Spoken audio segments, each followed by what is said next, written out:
Saya termasuk orang yang meskipun masih muda itu gak pati-pati mati. Karena bukan berarti saya mesti soleh, mesti husnul khotimah, ya enggak. Ada istilah mati yang menyenangkan dalam diri manusia. Yaitu Nabi ngendikan, Allahumma ahyini maka natil hayatu khairan li, wa tawaffani maka natil wafatu khairan li.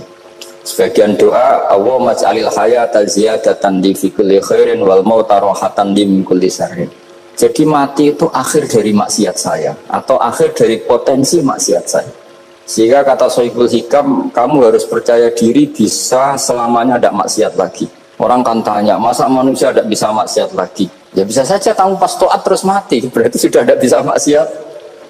Jadi ulama itu melihat mati itu akhir dari segala maksiat atau potensi maksiat. Di sini hebatnya lagi-lagi GNU, bohong fasik gendong kayak apa, kalau mati saya dia tombone menang kabeh, saya dia menang kabeh. Sesuai kayak ini saya nih cuman buatan sakit maling, buatan sakit korupsi. Oh gede saya ini. Itu satu ilmu yang luar biasa, meskipun ya tentu agak ngawur, tapi itu bagus. Secara ilmu bagus karena al-maut adalah rohatun min kulli syarr. Lagi-lagi yang menyelamatkan itu illa aliman atau muta'alliman. Proses belajar mengajar. Saya baca banyak tentang halal haram dalam kitab Imam Ghazali itu, tak ulang berkali-kali. Saya tuh dulu ya gak paham karena kitab paling susah di bab Imam Ghazali itu menurut saya kitabul halal wal haram. Termasuk bagaimana cara ngelola amwal salatin yang terkenal korup sementara menyumbang kamu sebagai jaizah, sebagai hadiah untuk para kiai atau untuk para guru. Itu perdebatannya ulama itu macam-macam. Ada yang bilang haram karena itu potensi haram atau memang benar-benar haram. Ada yang bilang boleh karena kalau yang pakai kamu untuk kebaikan, kali dipakai mereka ruwet. Kebetulan yang partai ini lebih besar Mas Nadir.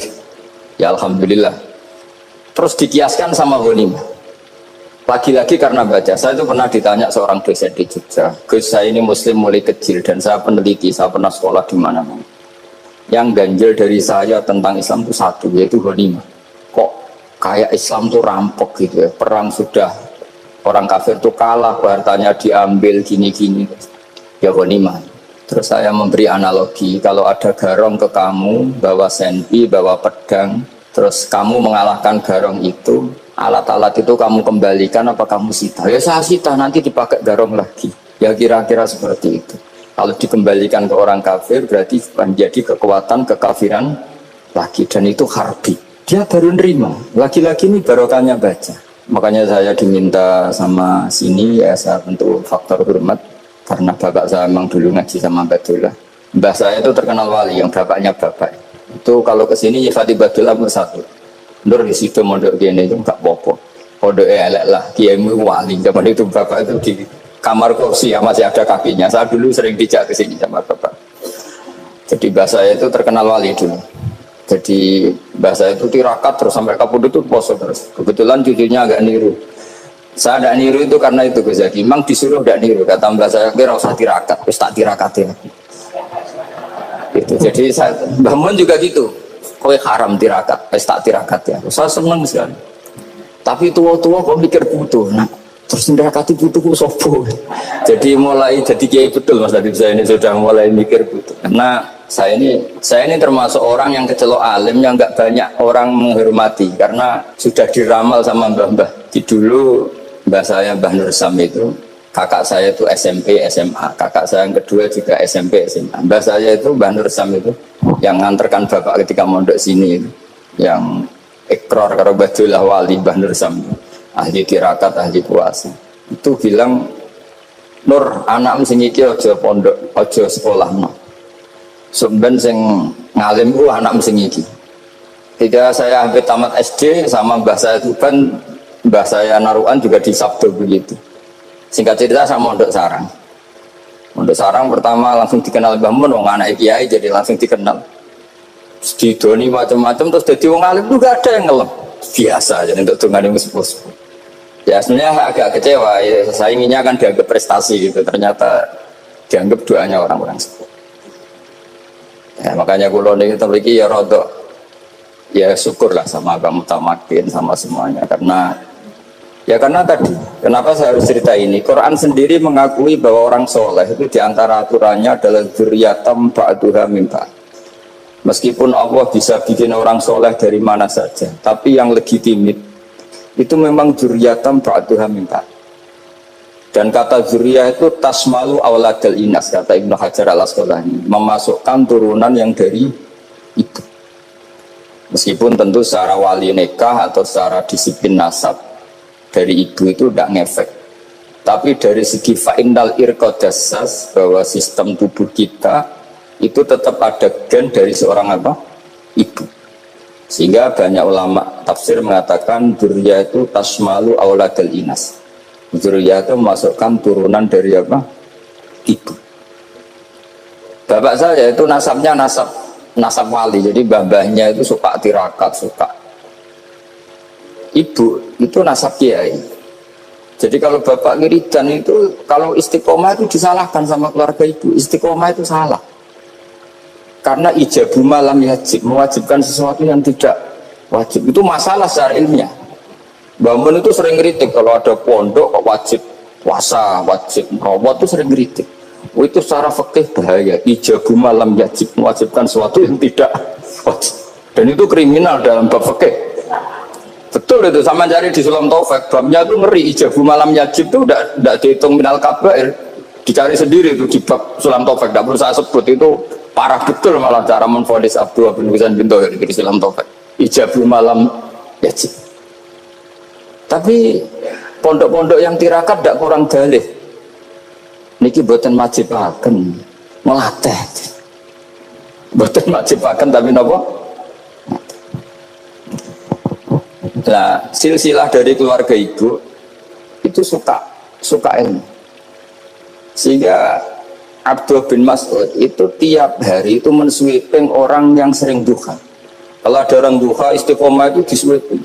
Awas, harus seminggu sekali, nggak boleh tiap hari. Masa sholat fardu kamu saingi sholat duha? Nggak boleh, fardu tersaingi. Itu Abdul Masyur, sama cari di Al-Ghunjah. Sayyidah Aisyah kalau ada orang duha tiap hari dimarahin. Dan itu secara konstitusi ilmu benar, karena Nabi Qiyamul Lail Ramadan itu hanya 4 hari yang dibangun. Lainnya itu enggak. Khasyata ayyufradu alaihim, kalau dalam Sahih, takut dianggap fardu. Akhirnya istiqomah itu masalah di keluarga saya yang dari ibu. Nah kebetulan kita ini suka ada istiqomah, akhirnya ya seperti ini. Tapi ini ilmu harus kita bicarakan. Tapi yang istiqomah, bapak itu pengagum Badolah. Bapak itu suka sama istiqomah karena punya guru dulu Kezubedi istiqomah, Badolah istiqomah. Tapi jangan kira Badolah itu hanya istiqomah. Saya punya sanad banyak, mungkin Bezaki lebih tahu. Sering saya diceritakan bapak. Badolah itu nak ambek wong fase teman-teman itu ya rapati cocok. Senajan to majib no fase. Tak takut iki nopo. Empuk nabe ke fase darani wong awam untuk ganjaran. Mergo macane Quran gak fase. Padahal untuk ganjaran mergo seneng Quran. Jadi terus tak takoki bapak, niku saged damel syarat mboten? Ya ora kena, pokoke ngono. Jadi gue ngekrori.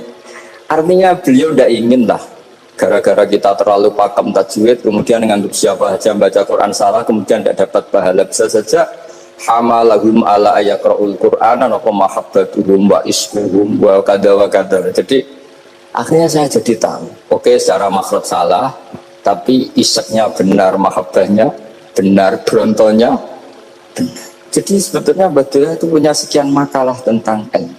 Hikam juga gitu. Nur nak cah santri ngaji ihya itu jauh oleh, saya nak ngaji hikam mojo. Maksudnya beliau entah kalau setelah itu Badolah itu melarang siapa saja santri ngaji hikam itu dilarangnya, ada kelas tertentu untuk boleh ngaji hikam. Nah kenapa saya cerita ini? Karena saya masih ingat betul di antara wasiatnya Mbah Mun itu. Berroh sebab apa Fatihah kok ihdinas siratal mustaqim, bukan siratoka tapi siratal ladzina an'amta alaihim.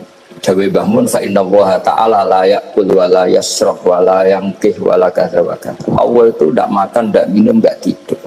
Sehingga kita tidak bisa niru Allah. Tapi yang makan tidur itu manusia. Sehingga kalau ingin dekat Allah ya niru siratal ladzina, bukan siratoka.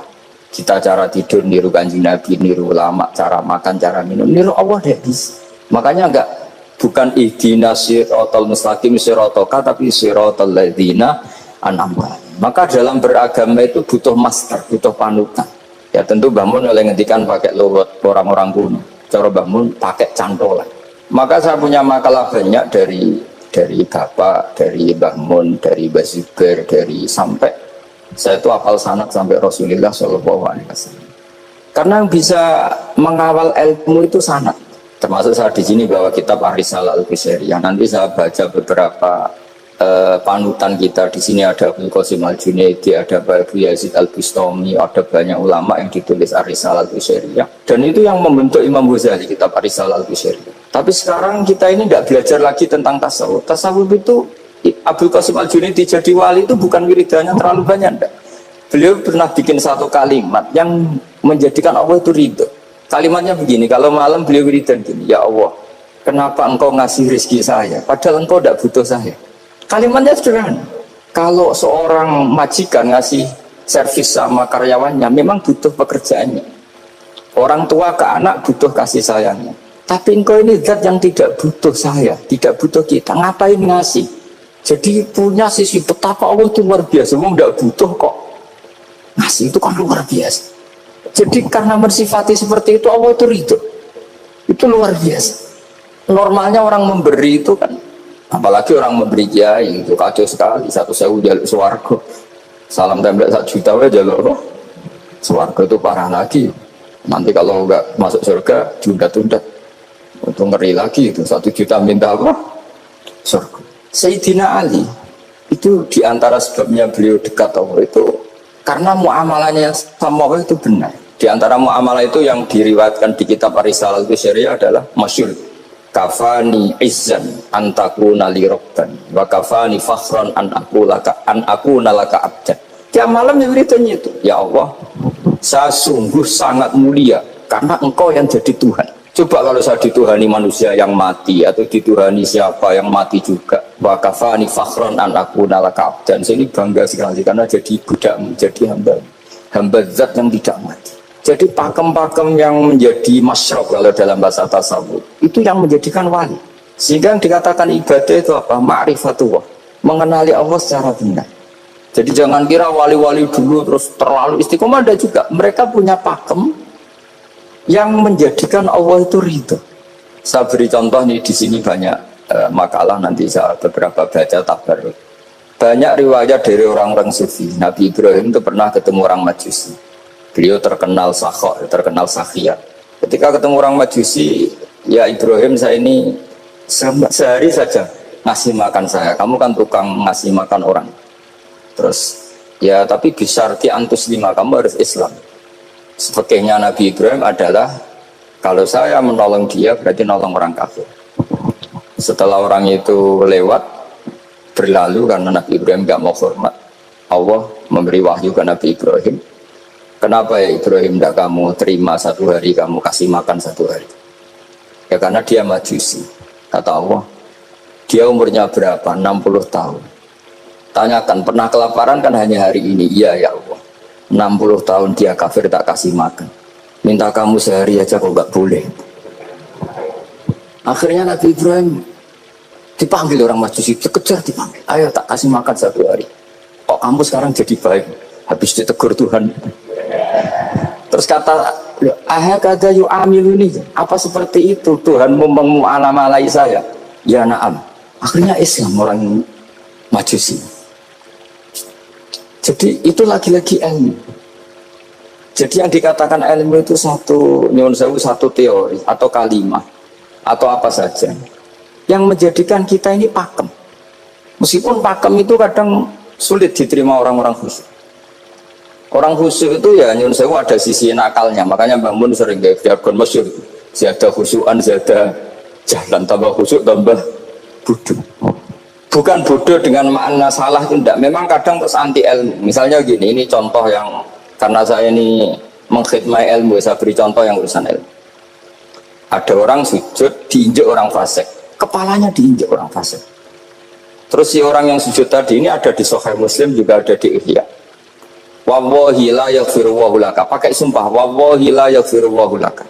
Allah langsung mewahyukan ke Nabi fi hadzal zaman, fi tilka zaman atau fi dzalika zaman. Mangdal ladzi yata'alla alayya alla aghfira li fulan qad ghafartu lahu wa ahbattu amalak. Katakan ke orang itu, siapa yang mencatut nama saya yang hanya berstatus tidak memaafkan. Itu enggak fair. Saya ini Tuhan kok bisa yaghfir, bisa yu'adzib. Kok sifat saya tinggal satu yu'adzib, itu gimana? Dicatut separuh itu Allah tidak terima. Tapi kalau kita baca Quran, saya ini sama orang fasik ya benci. Saya ini orang soleh, setidaknya pura-pura soleh lah. Karena di depan para kiai. Tapi mau tidak mau, ketika Allah mensifati dirinya tentang orang munafik gimana? Wa yu'adzibal munafiqina in sya'a au jatuh. Itu cocok tidak cocok, potensi memberi tobat itu ada. Meskipun sama kalau orang munafik, tapi ya tetap bacanya wa yu'adzibal munafiqina ya in sya'a au jatuh. Rasulullah kayak apa bencinya dengan Wahsy karena qatilu Hamzah. Tapi Nabi tunduk sama konstitusi Quran. Laisa laka minal amri syai'un aw yatuba alaihim aw yu'adzibah. Akhirnya Allah malah memberi tobat sama qatilu Hamzah yaitu Wahsy. Ini pentingnya baca lagi. Kalau kita tidak baca, hanya khusyuk saja, tidak baca, pasti sama orang yang menginjak orang sujud tadi, yang nginjek pasti salah, nggak dimaafkan. Bongso pasti. Pertanyaannya adalah, betulkah Allah punya sifat satu, yaitu yu'adzib? Makanya kalau kita baca, misalnya baca Quran walillahi mulkus samawati wal ardh, ya sudah, ya yaghfiru liman yasha wa yu'adzibu man yasha. Kalau nuruti rasa kita, ya inginnya ke kita yaghfir, ke orang lain yu'adzib. Tapi Tuhan kan nggak terima. Saya ini Tuhan kok didikte makhluk saya ini gimana? Nggak bisa. Sehingga ya ini lagi-lagi ilmu. Makanya saya cocok nggak cocok itu suka baca. Saya suka sekali baca, mulai ulama dulu, ulama modern, setengah dulu, mulai ulama yang kedunian sampai setengah kedunian. Suka. Saya dulu tuh gak suka uang, karena saya memang tadi mbah saya dari bapak itu wali mas tadi. Kalau tadi Mas Nadif jujur, mulai Mbah Soleh itu suka bully mertuanya, jadi saya alhamdulillah dia jujur. Mbah Soleh itu menantunya Raden Asnawi, itu ya bully-bulian sama ini, terus ditiru beliau ini. Itu gak suka sebenarnya. Saya itu ya pokoknya tadi kalau orang daftar wali itu kan gak suka sama, karena mereka nangis ketika Allah menghentikan wa aqridu atau ayat-ayat anfiku, atau orang baik disifati wa aqridu wa qardan hasanah. Itu hadal khitab li ahlil jiddi wasarwah. Ini khitab untuk orang kaya. Kalau isin Gusti jenengan sampean ngongkon infak kok kalau diinfaki. Jenengan sampean ngongkon ngamal kok kalau di ngamali. Jadi maka yuhibbunal mal, mereka tidak suka harta.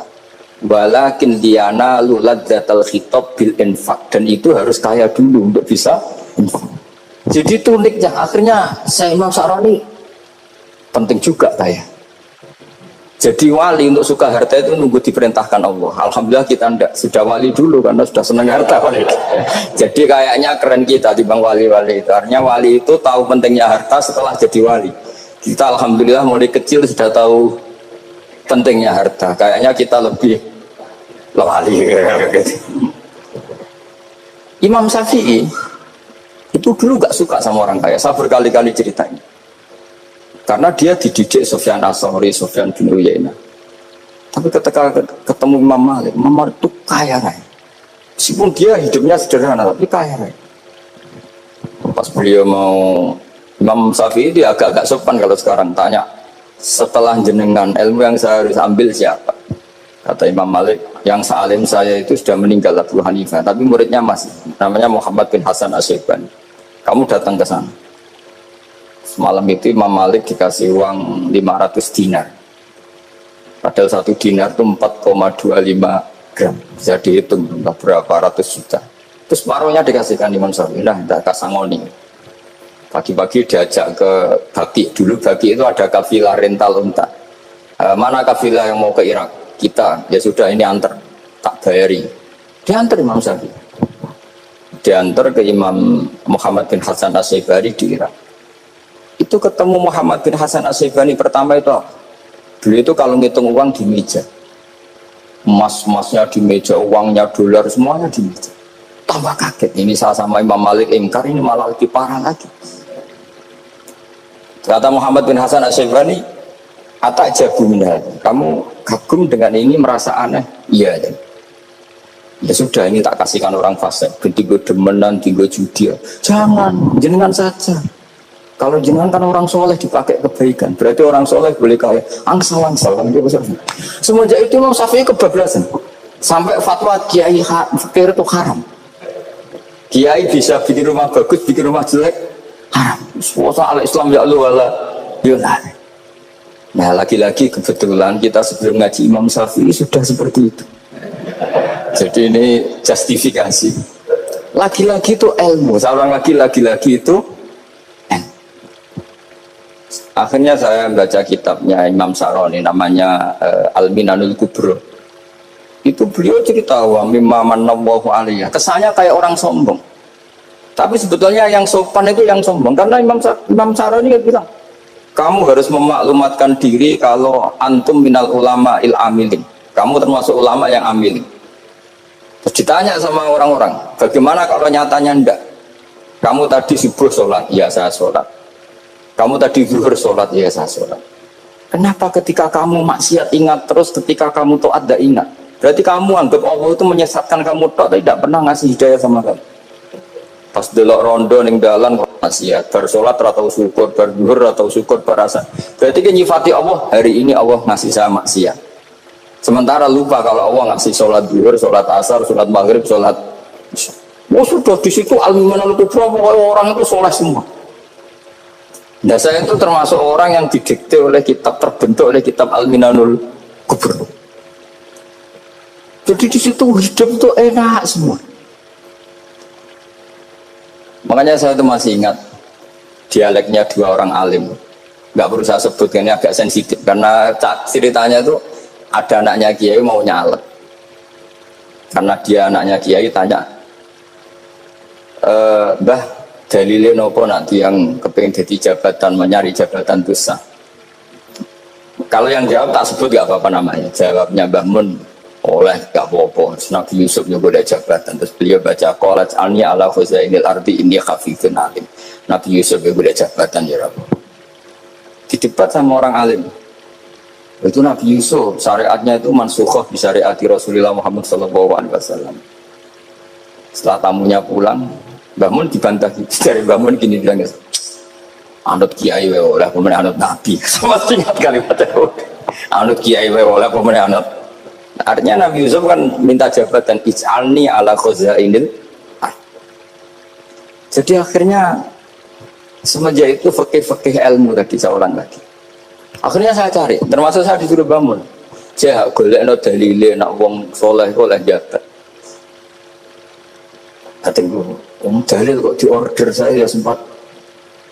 Ternyata saya cari-cari ya tadi am yahsudunan nasa alama atahum wa min fadlin faqad ataina ala Ibrahim alkitab wal hikmata wa atainahum mulkan azim. Keluarga Nabi Ibrahim di antara sifat yang disebutkan Allah adalah dikasih mulkan azim. Sebab itu akhirnya kiai Indonesia itu mazhabnya Syafi'iyah semua. Politik ya kerso, jabat ya kerso, proposal ya kerso. Saya ini, maksud saya ini yang menyelamatkan ilmu. Kalau orang busuk pasti gede. Kiai kok kirim proposal, kiai kok para pejabat. Tapi orang ilmu setuju. Nah saya nggak tahu setujunya itu bawaan ilmu apa bawaan nafsu. Itu yang mulai saya data. Nah kalau saya kan bawaan ilmu, saya baca. Itu bedanya saya dengan Mas Nadif, jadi bawaan baca. Karena kemarin saya dibully habis-habisan di Kudus, saya tidak punya kesempatan bicara di menantunya Neng Mu'ahid. Wah ini kurang ajar betul orang ini kata saya. Tapi saya nyari sisi positifnya. Kalau saya dibully kan saya madlum. Orang madlum gampang jadi wali. Yang dia bully berarti itu wali, ya sudah berarti wali saya gitu. Nah supaya dia juga wali sekarang tak bully supaya impas gitu. Jadi ini nolong beliau. Jadi saya 22 hari itu kalau habis subuh ke rumah sakit, tapi kalau asar pulang ngajar. Ya begitu terus. Karena mbah-mbah saya itu sukanya ilmu, Masya Allah. Karena ilmu itu penting. Apapun pakemnya para wali itu kalau diingatkan secara ilmu itu terus kayak runtuh. Saya berkali-kali mencontohkan. Dan itu valid, data itu valid. Sufyan bin Uyainah itu orangnya khususnya Masya Allah, gurunya Imam Syafi'i, gurunya Imam Malik. Itu beliau menceritakan dalam kitab Hilyatul Auliya. Nabi Isa itu senengannya itu ceria sekali. Nabi Yahya itu senengannya bersengut, abusan, suka kayak takut akhirat, takut penyakit. Tapi bukan takut corona, enggak ya jelas kan. Saya akhir-akhir ini fatwa, sekarang jangan baca Uwais Al-Qarani, tapi Al-Qarni. Meskipun saya tahu ada yang baca Qarani di kitab-kitab, ada yang baca Qarni. Tapi sekarang wajib dibaca Al-Qarni sementara. Sekali dibaca Al-Qarani itu nisbatun ila. Iya, jadi makanya ini untuk sementara dibaca, ngikuti yang baca Uwais Al-Qarni. Meskipun di sarah-sarah, apa di Fathir Ra', wakilah di sukun, sudahlah sekarang harus ijma' dulu Al-Qarni ya, karena kalau Al-Qarani itu akhirnya Nabi Isa ditegur sama Nabi Yahya. Mali aro kadohikan ka'anna kata manumin makrillah. Saya melihat kamu kok suka tertawa, seakan-akan kamu merasa aman tidak kena azabnya Allah. Nabi Isa akhirnya balas tanya, Mali aro ka'abisan ka'anna katai asumin rahmatillah taknatu min rahmatillah. Kowe mbesengut wae koyo dunia ana rahmat, anane corona tok. Padahal ya ono mangan, ono guyon, ono nikmat. Dan itu figur besar, akhirnya kita tahu. Dan saya sering cerita juga, setiap dakwah itu Nabi Isa nyari syirarun nas, Nabi Yahya cari khiyarun nas. Tentu alasan Nabi Yahya gampang, berteman orang baik itu baik lah, nyaman, terus akibatnya juga baik. Nabi Yahya enggak. Limada tanzilu ala syirarin nas, kenapa kamu singgahnya ke orang-orang yang buruk? Anatobibun udawil marto, saya ini dokter, tentu menyembuhkan yang sakit.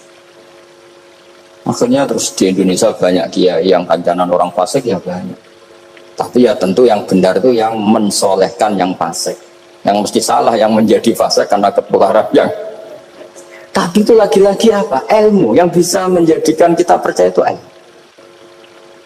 Saya tuh suka sekali baca kitab yang berbeda. Saya sekarang baru belajar kitab orang-orang Hanafi, orang-orang Maliki.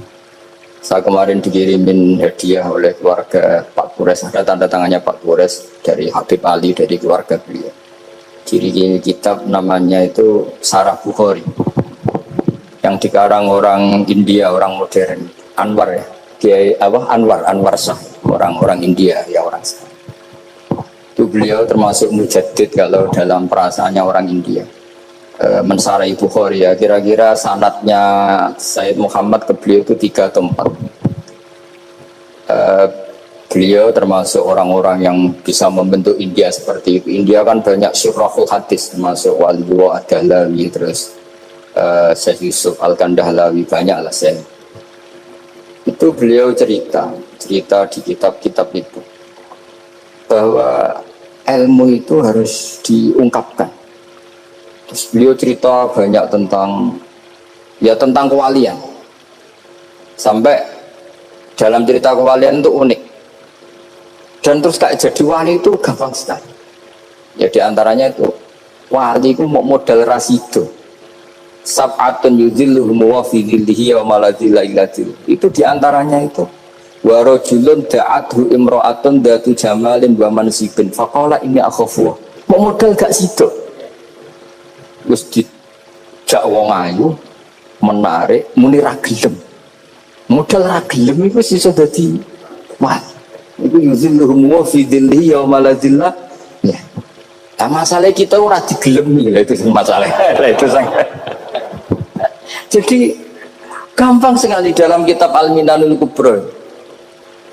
Dan kalau baca itu enak. Misalnya gini, tentu masa lalu kita yang buruk itu tidak diceritakan orang lain. Dan itu kadang karena gengsi. Tapi kalau melihat hadisnya Nabi itu gampang sekali.